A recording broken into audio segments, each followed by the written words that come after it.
from the back side of the loom. It is everything is through the heddles and in groups of 20 and then knotted at the back all the way across. I'll take you out to the front. And they are all through the reed at the front, through each heddle and back here. A little bit of red fuzz there from somewhere else. So we are ready to move on to tying it onto the back beam.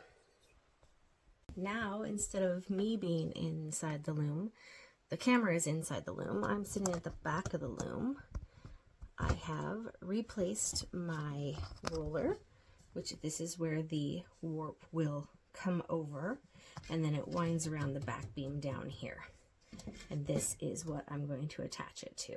I'm going to start somewhere in the middle, and I'm going to count my threads as I go. These are hecka long. They need to be approximately even. So when I comb all this out, they are tied at the front, so they should be about even, but you know, it never works out quite that way. So they're even within 6 inches, but you can see that the ends are kind of all over the place. So I lay them on my hand like so, and I pull them all to the same length. So my longest one is down here. So I'm going to pull them all approximately down to there to get them even. And then I'm going to count them. So there, we're approximately even there. And if there's one in the middle, there's one in the middle there. I can look at them all again. There's another little short one there. Pull him down. And I'm going to pull the whole thing out like so. And I'm going to brush back like this and make sure that these are loose, but they're in my hand. So there's nothing that hasn't gotten into this bundle here. And then I'm going to count them. 1, 2, 3, 4, 5, 6, 7, 8, 9, 10, 11, 12, 13, 14, 15. Found a short one. 16, 17, 18, 19, 20. Okay, so I have 20. They're now all the right length. So I'm approximately in the middle of my board here. I'm going to try and show this, but I have to hold this board up as well. So I'm going to tie a square knot here. So I go over the top, come out on both sides, and then I tie a square knot. And these square knots are all going to have about the same amount of ends sticking out of them.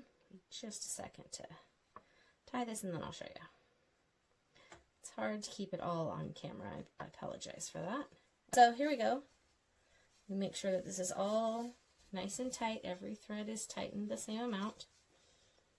And I have about 1.5 inches to 2 inches of ends here. Little guy. So follow me up. So there we go. Now I'm going to go to the front of the loom, and I'm going to pull this so this is a little bit tighter so that this can be held up and not so floppy, because that's kind of a little bit of a pain. So we got this guy right here. Pulling it up just a little. Okay, so I'm going to tie this here so that kind of holds that back there a little bit. Take the next one here. Same thing, comb it out.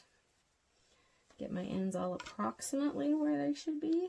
There's one that's real short I can see already. And now I'm a little bit restricted because I caught this in my tie at the front, but that's okay. So we're going to pull all of these short bits.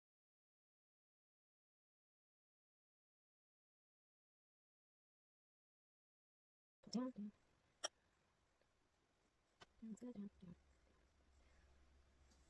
Okay, so we are approximately even there. Over the board. We can turn the camera just a little bit. Over the board, up the other side, split the pack, and tie a square knot. Boop. The reason I tie a square knot is because it's very easy to take out later, and if I need to adjust anything. Make sure these are all coming even across the top of this board now. Scooch it over. Okay, we got 2 done. Moving on to the next one, and then the next one, and the next one, and the next one. So as I'm tying onto the back here, and I'm checking things, I noticed that this one is a little high, and I see that I did not go through the right spot in the heddle. I went on top of the heddle instead of through the eye of the heddle, so that one's going to have to come out and get fixed, but that's why we check things as we go. So all 5 sections are tied onto the back here, and that will come over the roller here. This guy free rolls, and then onto the back beam as I roll it up.